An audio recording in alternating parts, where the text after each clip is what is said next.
So I'd like to begin by saying thank you to the Buddhist Society of WA, who so very warmly welcomed us here this afternoon. It's inspiring indeed to come to a place like this, and always a delight to meet Dhamma friends. And indeed it's been a great pleasure the last few days to hang out with my mate, Ajahn Brahm, as Sol called him. Indeed we have been mates for about 30 years, I think, since we first met in Thailand. We're about the same age. In fact, we're exactly the same age. We arrived in Thailand in the same time in the early 1970s, and he from England and myself from New Zealand, and here we are 30 years later, him in Australia and me in Britain. And he's cooking in the Australian sun and I'm freezing in Northumberland snow. But it's nice to come here, and not just to enjoy the sun. I do enjoy the sun, that's definitely true.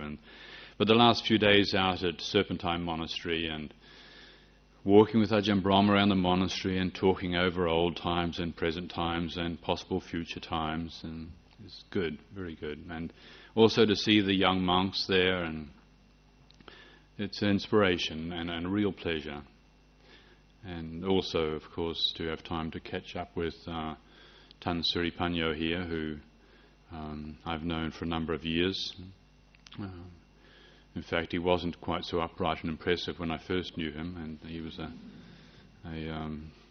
obviously living the celibate renunciate life's done him a world of good. And I knew him as a less upright university student before he definitely wasn't a celibate and renunciate in those days. And he was in Edinburgh University and helping us build our monastery. Actually, he used to come down and dig the trenches, and so it's wonderful to meet Dhamma friends and to spend time together and to meet all of you. I have been here 2 or 3 times before, and it's a pleasure to come back again. Just before the meeting this evening, 2 friends and supporters of the monastery took us for a wee drive out to the coast. I forget the name of the beach, some beautiful white sand beach, which you seem to have plenty of over here. And there we were walking along the coast, taking in the sea breeze, and the sun was setting, and the dolphins were playing, and it was lovely, it really was. And then the phone rang. And there's been a problem in the monastery, and what should we do about it? The office administrator's run away, and this is the monastery in Northumberland I'm talking about. And I confess just a little part of me just thought, do I have to deal with this? Do I really have to deal with this? And I thought, well, yes I do. And it was okay, we dealt with it, and there was also, I realized, as I recognized the little resistance to dealing with this somewhat irritating issue that arose in the context of watching the sunset and seeing the dolphins dance around and enjoying pleasant conversation with good friends and companions. There was at the same time also, dealing with this issue, there was also a certain quiet sense of happiness to realize that to be able to enjoy these beautiful things, but also to these days find that one has sufficient agility of mind to be able to change tack and change pace and deal with this. This is what's happening now. Now, it's true, the mobile phone could have been switched off and we wouldn't have had to deal with it. But actually it needed dealing with, and there are things in life that come to us and do need dealing with. They may be not necessarily what we want to be dealing with, but it needs to be dealt with. And it's wonderful, I find. It is a wonderful thing to have a spiritual practice that focuses on and emphasizes that practice is dealing with this. This is practice. As Tan Sri Panyo was saying in the meditation instruction, that we train our hearts and minds to be with this, whatever this is. Here, in this moment, in this place. And there, of course, are many religions in the world, many spiritual disciplines that offer different pathways of practice and guidelines and instruction and systems and so on. But the Buddhist path of practice, and that which brings us all together, and it is such a joy to share, is the commitment to training our hearts and minds to be here with this. And this is unique. And sometimes, of course, if you're doing this practice for a while, you can take it all for granted.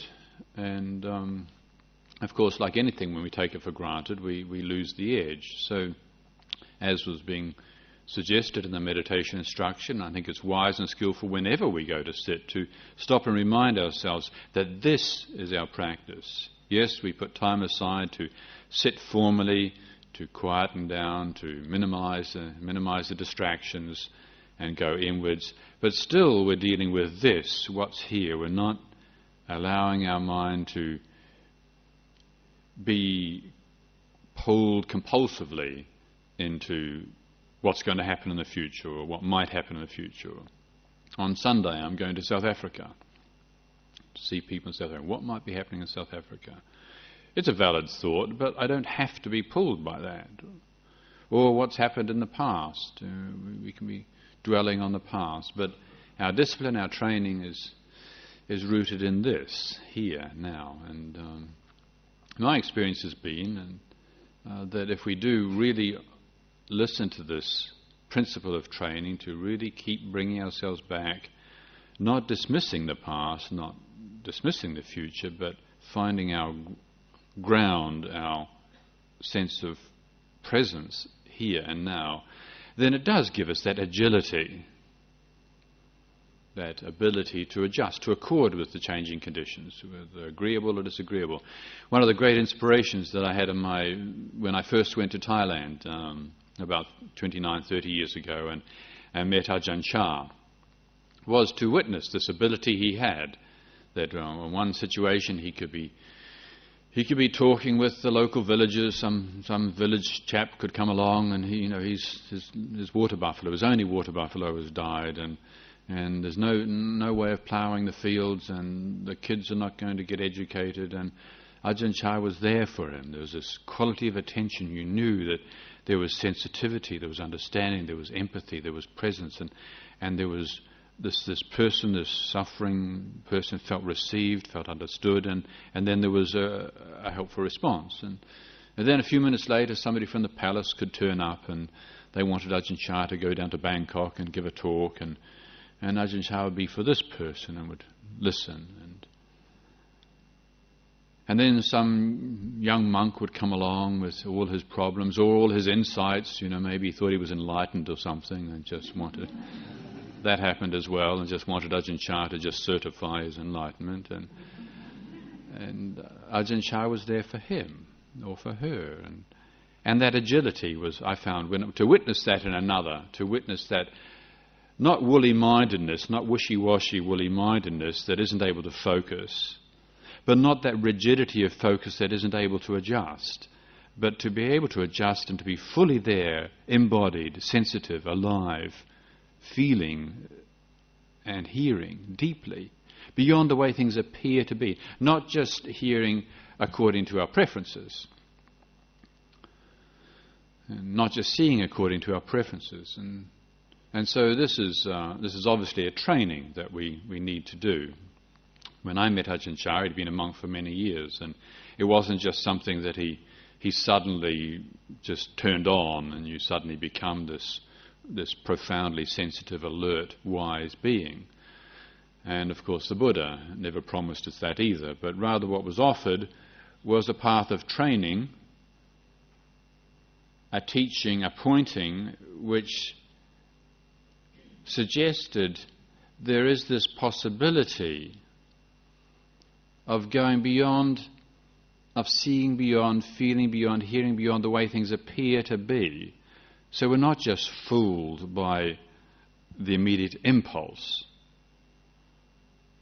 Like today when the phone call came. The immediate impulse was, I'd much rather be with the dolphins right now, and then the sunset and talking with Suripanyo about nice things.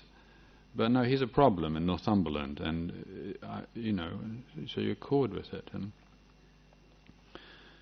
when I first went to live in this monastery in Northumberland, there were a lot of problems, actually. Some of you might think, or probably a lot of you know, you've been around and you know what it's like being in monasteries.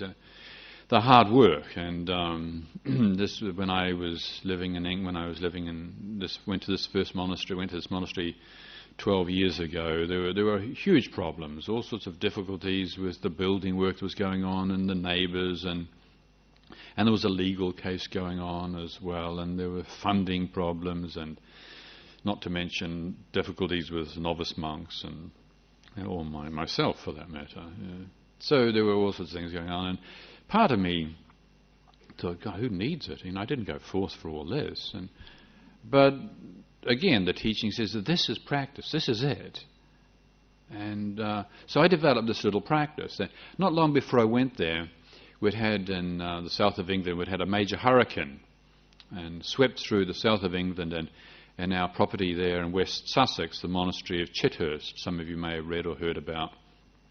There's a large forest property, and when this hurricane blew through, we lost a huge amount of trees, and a lot of the trees that came down were these great big grand beautiful beech trees, huge great big beautiful beech trees that just came crashing down, and it was became apparent that the root system of these beech trees was very shallow because they'd planted a lot of pines around them, and so the winds didn't blow and these beech trees grew, and because they weren't shaken by the winds, the roots didn't go very deep, and so when these serious winds came along, these beech trees just toppled over. And I remember this all being explained to me and pointed out, and that's interesting. And so when I was in Northumberland, where we get a lot of wind, by the way, and I was being blown around by all these problems and these issues, I developed a little therapy for myself, where every morning I would go into the shrine room, and in the shrine room we had a Bodhi tree, and a very small Bodhi tree, and we were protecting it and hoping it would grow, although Bodhi trees are not really supposed to grow in Northumberland. We looked after this Bodhi tree and hoping it would take root and develop into something. And anyway, it's a beautiful symbol for the Buddha and for enlightenment, and worth looking after. And so I developed this practice that, well, this Bodhi tree being inside all the time, it's not getting blown around, and so its roots are not going to go down very deep. And so every morning I went to the shrine tree and give it a little shake and say, send your roots down, give it a little shake. And of course what I was really doing was, it wasn't the Bodhi tree, but it was my commitment to Bodhi, my commitment to the path of practice, that I was really reminding myself that when the winds blow, when we get shaken by things, whether it's criticism or, your moods, you're just in a bad mood, you're tired or grumpy and you don't want to deal with something, or you get a phone call when you're not ready for it, or a letter or an email that comes in and it's just got all the, or you do a bad interview for a job or something, and you feel pushed around. And we can settle for the way things appear to be. We can be fooled by the way things appear to be, by what our senses tell us. And, when you feel disappointed, you feel like the world's coming to an end. Or you feel angry. If you really feel angry, I'm never going to be happy until I really let this person have it. Sometimes if you're working with somebody who's got a bit of an attitude, and you feel like, well, you're the person to tell them about it. Somebody's got to tell this character. Obviously, they need a reflection, and nobody's telling them. It's definitely up to me. But you feel driven by your resentment. You feel driven by your indignation, by your anger. I'm really got to tell this guy, really, or this woman, as the case may be. And if we allow ourselves to follow that, what happens? What do they hear when we feel driven by that? What they hear is just our anger. I'm sure most of us have experienced this, whether it's on being the receiving end or the giving end. When somebody's angry at us, all we hear is their anger. Even if what they're saying is true, even if we needed to hear something or they needed to hear something, the hearing doesn't really happen. All they hear is the anger. And yet when we feel angry, we can be fooled by the way it appears to be. Or with desire, we can be fooled by the way desire appears to be. I'll never be happy again until I just have this. Or if maybe you just log on and just say, I need this book from Amazon. Just go to Amazon.com and get this one book. And then, of course, all your favourites come up and they start telling you, well, you need this book and you need that book. And you say, well, maybe I do need that book. And the next thing you know, you've spent, however much you've spent on, and you ordered 10 books or something, and the books arrive and you say, what did I do that for? And, okay, it's a minor experience of getting caught up in greed, but these things, we can be fooled. Why are we fooled? Well, from the Buddhist perspective, we're fooled because we don't see deeply enough. We don't see the reality. We don't see the bigger picture. We only see the small picture. We only see that which accords with my preferences, what I want to see. So our training based in a practice of cultivating attention that's rooted in the here and now, a training in developing agility of attention, means that we need to prepare ourselves to not be fooled, not just to jump to conclusions, not to assume things too quickly about the way things appear to be. Because so often it's the case that our moods, our anger or our fear, our sadness, disappointment, our desire, as real and tremendously important as these things might appear to be in the moment, if we can just wait, it does change. And if we don't act, we think, oh, thank goodness I didn't follow that one. But we do need to really register this. And there are many examples in everyday life where we can help ourselves become aware of the importance of this. Again, in the early days of working and building the monastery in Chithurst Monastery, this is talking about 20 years ago, where we've been given this great big mock Tudor Victorian mansion. It was riddled with dry rot and horrendous mess of a house. But it's what we were given, and we would work sometimes 12 hours a day, 7 days a week, renovating this thing, stripping all the plaster off and impregnating the walls with things to deal with the dry rot and plasterboarding and so on and so forth. And I remember there was one day when we decided that we were going to split up these 2 big rooms and make them into 3 or 4 smaller rooms. And so we looked at these walls and thought, well, is this a supporting wall or not? Is this a supporting wall or not? This is a huge big mansion. Is this structural or not? And so, well, it probably is. But we had to go careful. So, what we did was very careful, very skillful, intelligent. Took a whole course out on the bottom at the floor level, took the plaster off, took everything out, so you could see right through. There's the pillars here, one there, one there. You can see right through. Nothing. There was nothing touching the floor. So this is looking good. This is not a supporting wall. So we'd better be careful. You never know. We better do the same thing at the top again. So we did the same thing, very careful. So we took a layer across the top, stripped about 1 foot high and right across, pillar to pillar. Looked right through to the next room, nothing. So it's not a supporting wall, no problem. So the monk in charge just tells the young novices, get rid of it, and then goes off and has a cup of tea, which is what senior monks tend to do. And it's delegating, it's called. And so the wall was taken down. The next morning the senior monk came back to see the result, and goodness me, what had happened was the roof was like this. The roof was like this. What wasn't known was the particular building structures of the Victorians and houses like they're like that. They had these cross beams. They went from pillar to pillar. It didn't go up and down, didn't touch the roof, didn't touch the floor, went between pillar to pillar. Now, not knowing the building skill design of the Victorians, one wasn't able to see. So we're okay, we just knocked that wall down, no problem. Just knock it down. We were very lucky, actually, we got the acroprops in just in time to save the roof. It could have been a disaster. And, when things like that happen, I think it's good to stop and think, we can be fooled by the way things appear to be. It appears to be one way, but sometimes it's completely different. And, it's, again, just to emphasize, it's so easy to let ourselves be conned by, according to our preferences. It's really convenient if this is not a supportive wall. It'd be really nice. And so it wasn't difficult to convince ourselves that it wasn't structural and just take the thing out.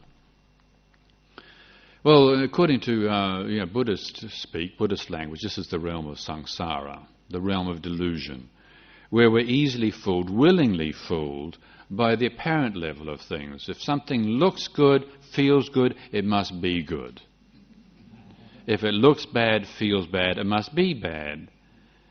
But we've all lived long enough and followed our impulses enough to have a suspicion that, well, some things feel good and they're not good. They're really not good. They feel tremendously good, and you can really want something.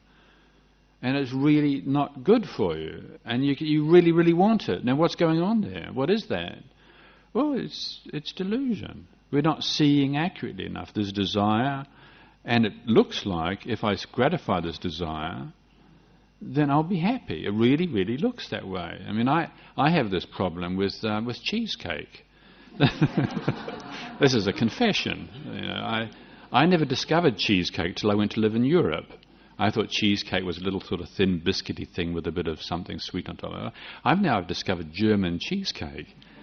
And I could have a full meal and be really, really satisfied, and then somebody comes along with one of these cheesecakes, and there's no doubt about it, I really want to eat it, all of it. And it's utterly unnecessary, and it's not good for me. If I eat it, I've done it sometimes. In fact, I usually do it. I do. I usually take it, and I usually feel ill afterwards. Embarrassing, isn't it? After 30 years as a monk,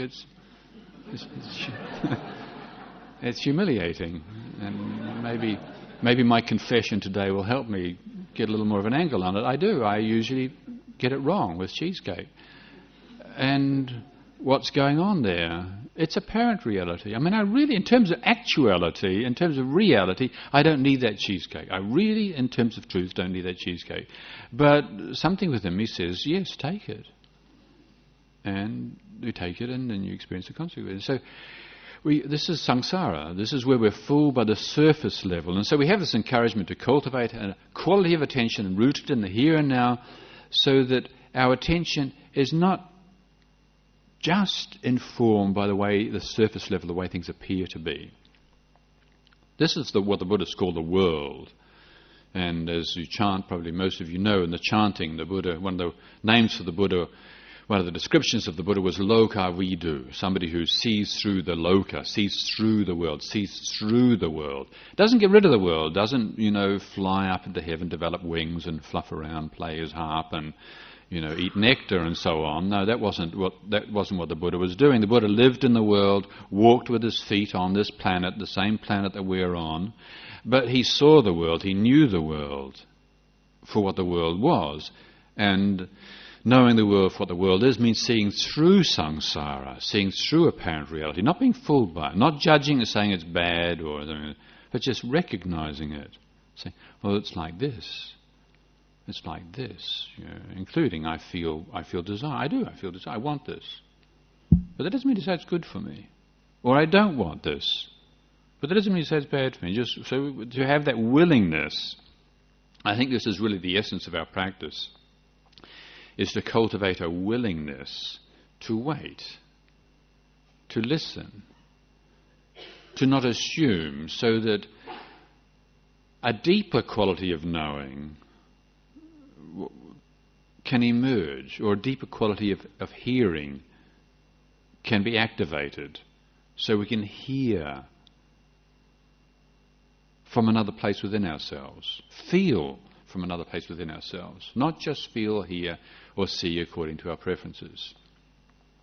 So samsara can be very seductive, very attractive, very appealing. You might have come across that there's a perfume called samsara. I see some of the women nodding, as maybe some of you wear samsara. And I met a woman who was selling it once.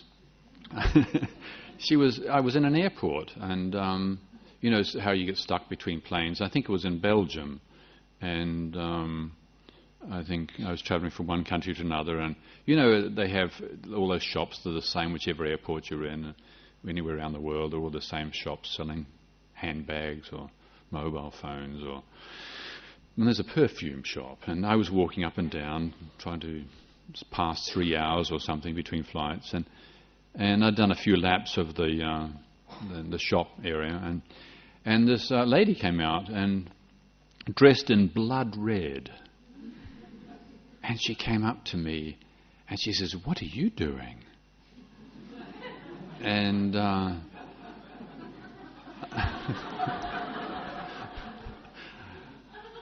and I said, "Well, I'm a Buddhist monk and I'm walking up and down. What are you doing?" And she said, "Well, I'm selling Samsara."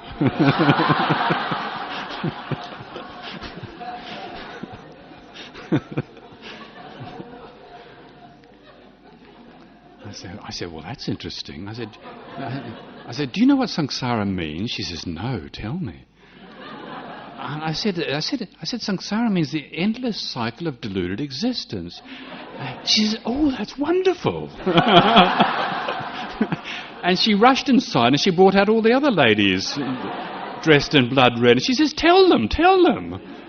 And well, the perfume might be quite nice. I don't know. She didn't give me a sample. But the actuality of samsara is not that nice, really. You know, when we get caught in the apparent level of existence, we get fooled badly by it. And we get pulled into things that hurt ourselves and hurt others. And we all know that, and that's what we're here for. But to get ourselves out of samsara, to get ourselves out of being fooled by the way things appear to be, means that we do really have to train ourselves. We've got to make an effort to inhibit the tendency to just grasp at assumptions. You know, like in meditation. We all know it's a good idea. We wouldn't be here if we didn't think it was a good idea. But when you're sitting there and you're watching the breath or whatever your meditation object is, and you start feeling a little restless and your knees start hurting, or maybe you've got some fantastic idea for a new deal or something. You can, I could market that. I could market that idea. And it's so tempting sometimes, creative ideas. Like in our monastery, we're building a retreat house. We've been building it for about 15 years. Things happen slowly in Northumberland, not like Western Australia where you get things done. We do things slowly, but I'd like to get things done. And I tell you, often it happens in my meditation. I'm sitting there and I think, well, we could do this. And it's such a tempting fantasy. I love to, in my mind, think the shrine room could be like this. We could have that kind of wood. We could have oak floor, beautiful oak floor, and we could have oak window frames and this golden Buddha image. Or should we have a white Buddha image? And it's so tempting, and yet you can spend a long time just dwelling on these things, and then the meditation's end, and you think, well, what was that all about? And I did the same thing when, 30 years ago I don't know if any of you have ever heard of Mullumbimby. It's on the other side of the country. You probably don't talk about people on the east, but I first came across meditation actually when I was living in a nice community with very beautiful people doing beautiful things at a beautiful time back in the early 70s. And I was very fortunate to come across a monk who was teaching meditation. And so I was sitting in my nice little beautiful house that I built up there on the ridges in Mullumbimby, practicing meditation. But I used to get obsessed with building tree houses. Now, it sounds silly, doesn't it? It was agony. I couldn't pull my mind back. Because there was a lack of willingness within me. And it doesn't sound very much, but it ruined my meditation. Now, some of you might have the same experience from time to time in meditation, whether it's desire or whether it's ill will, resentment, sadness, problems that you have with the family. Our minds can be really easily pulled into these things, and unless there's a willingness to go against it, unless there's a willingness to go against my way, unless there's a willingness to really inhibit this tendency to feeling like I've got a right to get what I want. That's what's behind it. I shouldn't have to restrain my impulses to think of building a beautiful shrine room. This is a noble fantasy. This is a virtuous fantasy. Actually, it's a waste of time, a complete waste of time. a heedless, complete waste. And meditation. Now, I'm not saying there isn't a time to stop and contemplate doing beautiful things. That's absolutely fine. But when you're sitting in meditation, the effort is to be here, to let go of the tendency to be pulled into the future or pulled into the past, to be pulled into sensuality, to be pulled into negativity, and to train ourselves to come back to this.